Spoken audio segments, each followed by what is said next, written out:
हॅरन 127 तासपर्यंत त्या घळईमध्ये अडकला होता.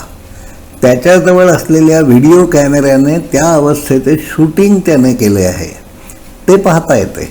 पण त्यावेळी त्याच्या मनात काय चालू होते, मनात जे काही चालत असते ते दुसऱ्या कोणालाच पाहता येत नाही. मनातील व्हिडिओ हा फक्त त्या व्यक्तीसाठी असतो. मनातील आठवणी, स्मृतिचित्रे, विचारांचा प्रवाह अखंड वाहत असतो. दगडाखालून आपला हात आपण स्वतः बाहेर काढू शकत नाही याची खात्री झाल्यावर मदत आलीच तर ती कोणाकडून कशी येऊ शकेल याचे विचार सुरू झाले.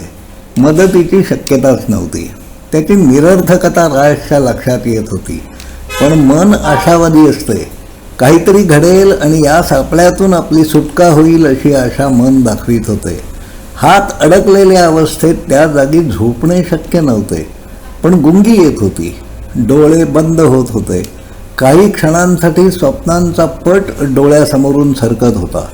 पूर्वायुष्यातील सुखद स्मृतींचे प्रसंग आठवत होते. भविष्यात काय करायला आवडेल याचे विचार मनात येत होते.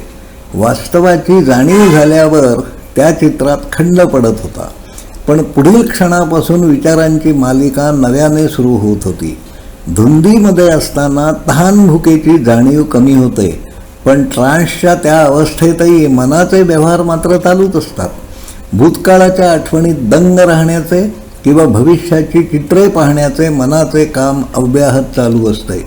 मनगटापासून हात कापून स्वतःची सुटका करून घेण्याचा विचार पहिल्याच दिवशी त्याच्या मनात आला होता, पण त्यासाठीची मानसिकता तयार होत नव्हती.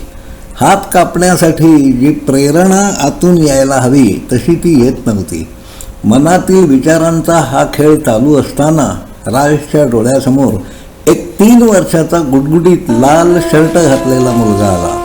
तो राल्सकडे झेपावला. तो त्याचाच मुलगा असल्याची जाणीव त्याला झाली. राल्सने त्याला डाव्या हाताने उचलून घेतले. तुटलेल्या उजव्या हाताने त्याला पाठीकडून आधार दिला. त्याला खांद्यावर उचलून घेतले. त्या क्षणापर्यंत राल्स जी मानसचित्रे पाहत होता त्यांच्याशी बोलणे, स्पर्श करणे त्याला जमत नसे. या मुलाला तो चक्क खेळवीत होता. तो मुलगा राल्सचा कापलेला हात हातात धरून खिदळत होता. ते दोघे खदाखदा हसत होते. त्या मुलाच्या हसण्याचे आवाज त्याला सुखावीत होते. ते स्वप्नचित्र पाहतानाच त्याची तंद्री भंग झाली. आपण खिंडीत अडकले असल्याचे भान त्याला आले. पण त्याच क्षणाला त्याला जाणवले की तो खिंडीतून सुटणार आहे. तो मरणार नाही. तो स्वतःची सुटका करून घेईल याची खात्री त्याला झाली. स्वप्नचित्रात दिसलेल्या त्या मुलाने त्याची विचारांची दिशा बदलली. कितीही वेदना झाल्या तरीही स्वतःचा हात मनगटापासून कापण्याचा त्याचा निश्चय पक्का झाला. पुढे जे काही घडले तो आता इतिहास आहे. मन भविष्यातील चित्रे पाहू शकते का यावर मंथन व्हायला हवे. चाकोरी बाहेरच्या पण जीवनाशी संबंधित विषयांवर संवाद करण्यासाठी माणसे एका व्यासपीठावर एकत्र येत राहायला हवीत. अशा संवादात सहभागी व्हायला आपल्यालाही आवडेल असे मानतो. धन्यवाद.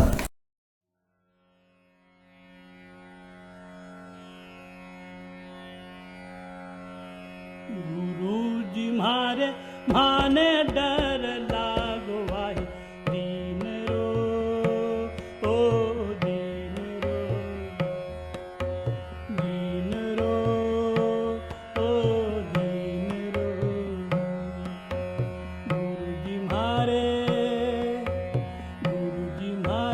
माने डर लागो आहे दीन रो ओ एक दिन रो गुरुजी एक दिन रो घड़ी आदि पलनो गुरुजी मारे माने डर लागो भाई दिन रो ओ दिन रो गुरुजी मारे गुरुजी मारे माने डर लागो